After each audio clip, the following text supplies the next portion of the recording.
Salam sejahtera dan salam Sarawak Maju Makmur bersama saya Janet Bennett. Fokus berita. Semua keluhan rakyat Sabah dan Sarawak yang disuarakan kepada Yang di-Pertuan Agong Al-Sultan Abdullah Riyatuddin Al-Mustafa Billah Shah semasa program Kembara Kenali Borneo akan diselesaikan sebaik mungkin. Perdana Menteri Datuk Seri Anwar Ibrahim berkata beliau telah menerima senarai aduan yang ditulis sendiri oleh Raja Permaisuri Agong Tunku Azizah Aminah Maimunah Iskandariah menerusi kembara 11 hari itu ketika menghadap Al-Sultan Abdullah baru-baru ini. Dan saya nak bagi jaminan insya-Allah saya akan arahkan seluruh jentera teliti setiap surat dan akan kita cuba selesaikan sebaiknya. Yang mana yang agak tertinggal, yang susah, saya akan kirim kepada Ketua Menteri Haji Ji dan Premier Abang Johari. Saudara-saudari, inilah indah negara kita. Siapa jangka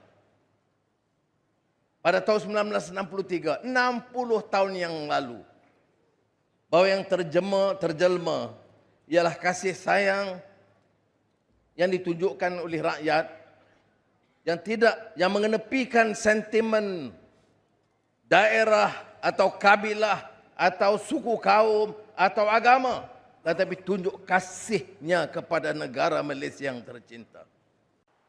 Beliau berucap demikian pada Majlis Sambutan Hari Malaysia Peringkat Kebangsaan 2023 yang disempurnakan oleh Tuan Yang Terutama TYT Pemangku Yang di-Pertuan Negeri Sarawak Tan Sri Dato' Amar Muhammad Asfiah Wang Nasar di Stadium Perpaduan Kuching pada Sabtu.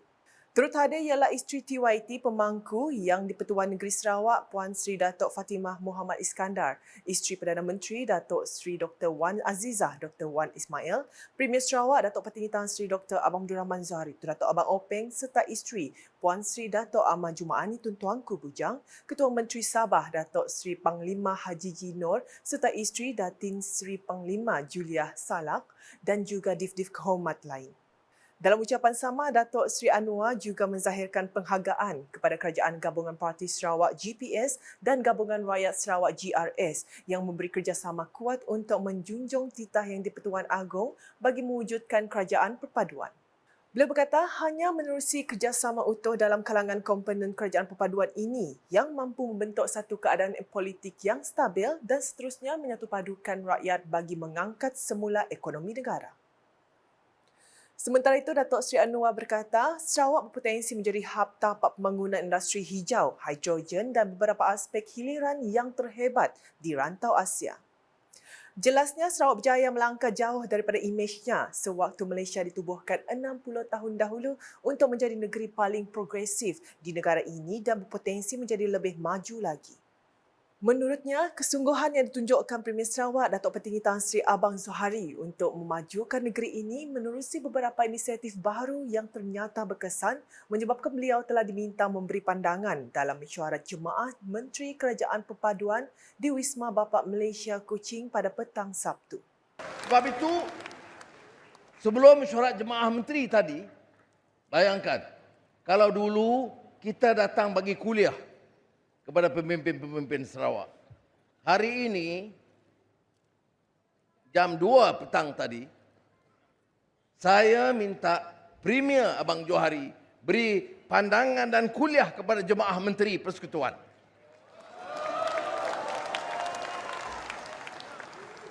Kerana ada beberapa bidang dan aspek yang disentuh oleh beliau sebentar tadi. Soal industri hiliran yang berdasarkan kekuatan renewable energy, green technology, EV. Ini nampaknya sekarang Sarawak adalah negeri yang paling ke depan dalam negara Malaysia. Saya sebut ini tanpa maksud untuk memberi pujian lebihan kepada sahabat saya, Premier Abang Johari, tetapi itulah kenyataannya. Sudah bertanya, ahli Jemaah Menteri, masuk yang agak senior dan lama, termasuk Datuk Seri Fadilah, Datuk Seri Zahid, belum pernah ada mesyuarat Jemaah Menteri Persekutuan di mana pemimpin negeri diminta untuk memberikan pandangan tentang kemajuan dan beberapa bidang baru yang diterokai dengan jayanya berdasarkan pelaksanaan di Sarawak. Menyentuh mengenai Perjanjian Malaysia 1963 NA 63, Datuk Seri Anwar memberikan jaminan akan melaksanakan segala perjanjian yang telah dimenterai. Tegasnya beberapa perkara lain yang termaktub bukan untuk dirunding tetapi untuk dilaksanakan. Tanggungjawab saya sebagai generasi penerus ialah melaksanakan janji dan perjanjian yang dimeterai di antara pemimpin-pemimpin negara kita tatkala membentuk Malaysia, termasuk MA 63, bukan untuk dirunding tetapi untuk dilaksanakan. Alhamdulillah, dengan kerjasama rakan-rakan, hampir keseluruhannya dapat diselesaikan. Saya tidak mahu ada perasaan di Sabah atau Sarawak bahawa orang-orang Semenanjung itu meminggirkan. Kami generasi baru, kami generasi yang mahu melaksana dan memperkotakan apa yang dikatakan. Apa yang dimeterai oleh bapa-bapa kita, tanggungjawab kita itu melaksanakan sebagai satu bangsa Malaysia yang hebat dan terkenal. Terdahulu ketika berucap, Premier Sarawak Datuk Petinggi Tan Sri Dr. Abang Abdul Rahman Zahar itu, Datuk Abang Openg beritahu, Kerajaan Gabungan Parti Sarawak GBS akan terus memberikan sokongan kepada Kerajaan Perpaduan supaya kestabilan terus kekal agar Kerajaan Persekutuan dapat mentadbir Malaysia dengan lebih fokus berpandukan konsep madani. Menurutnya, penubuhan Kerajaan Perpaduan adalah bukti perbezaan tidak menjadi penghalang ke arah perpaduan. Kerajaan GPS akan terus memberi sokongan kepada Kerajaan Perpaduan supaya terus wujud kestabilan yang lebih kekal agar Kerajaan Persekutuan boleh mentadbir dengan lebih fokus demi Malaysia yang mampan, lestari dan madani di bawah Yang Amat Berhormat Perdana Menteri. We give you full support and have a stable federal government until the next election. Walaupun Sarawak dan Sabah menuntut beberapa perkara khususnya di bawah MA 63, ia tidak bererti Sarawak dan Sabah dan Semenanjung Malaysia tidak boleh bekerjasama dan mempukuhkan perpaduan demi Malaysia yang tercinta. Jelasnya lagi, Sarawak dan Sabah mempunyai banyak potensi besar yang harus dibangunkan untuk mempertingkatkan hasil negeri dan juga negara. Sarawak sudah mula mengorek langkah sejak 2017 berpandukan dasar yang berstruktur untuk memajukan sumber dan potensi negeri ini dengan matlamat menjadikan Sarawak sebuah wilayah maju berpendapatan tinggi menjelang 2030. Selepas mengharungi pandemik COVID-19, Sarawak telah membuat penyelesaian supaya Sarawak terus berada pada landasan yang betul untuk mengejar matlamat tersebut. Manakala Datuk Petinggi Tan Sri Abang Zohari memaklumkan Sarawak melakar sejarah untuk Malaysia dan rantau Asia apabila dipilih sebagai tuan rumah Kongres dan Pameran Air Sedunia yang dijadual berlangsung pada 2028. Katanya acara itu dijangka menarik 10,000 peserta dari 80 negara di mana ia akan diadakan di Pusat Konvensyen Borneo Kuching BCCK yang kini dalam perancangan untuk diperbesarkan. The Congress is a world congress, expected to generate economic outcomes and legacies that will spearhead regional collaboration for ASEAN. It will also position Sarawak as the hub for sustainability and innovation in the global water industry. Jadi kita Kuching dah known to the whole world. Jelasnya lagi, ia sememangnya satu peristiwa penting yang boleh dibanggakan oleh semua rakyat Malaysia, terutamanya sempena sambutan Hari Malaysia ke-60 pada tahun ini. Terdahulu pada petang Sabtu, Perdana Menteri Datuk Seri Anwar Ibrahim telah mengetuai mesyuarat Jemaah Menteri Kerajaan Perpaduan di Wisma Bapa Malaysia.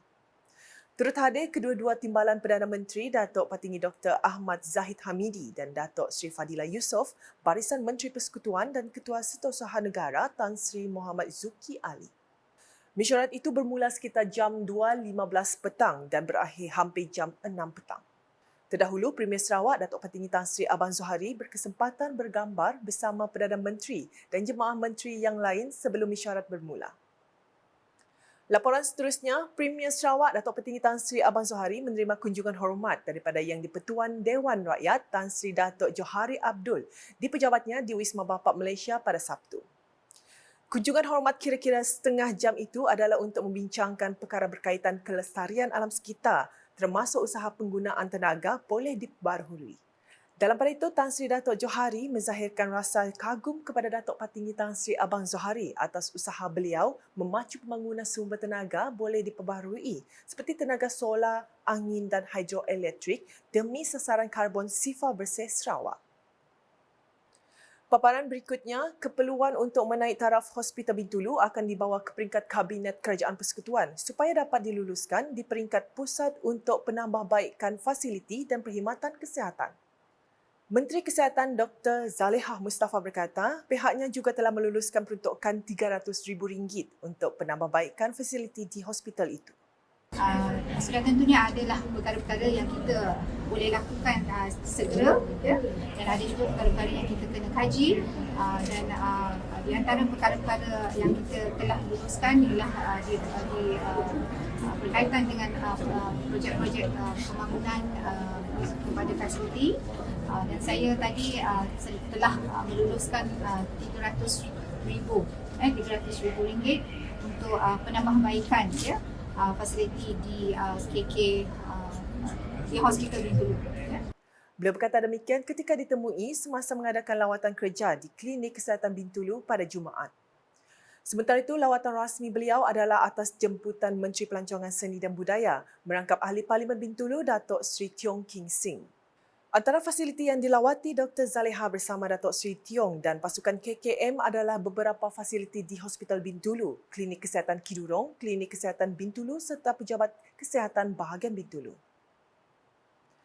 Sekian edisi Tengah Hari bersama saya, Janet Bennett. Berita lebih lanjut boleh didapati di semua platform media shortcast termasuk podcast.sarawak.gov.my dan Lukas Channel di YouTube. Sebelum mengakhiri buletin edisi Tengah Hari ini, saksikan kemeriahan Majlis Sambutan Hari Malaysia Peringkat Kebangsaan 2023 yang disempurnakan oleh TYT Pemangku Yang di-Pertuan Negeri Sarawak Tan Sri Dato' Ahmad Muhammad Asfiau Awang Nasa di Stadium Perpaduan Kuching pada Sabtu. #Saluran Informasi Rakyat, salam khas.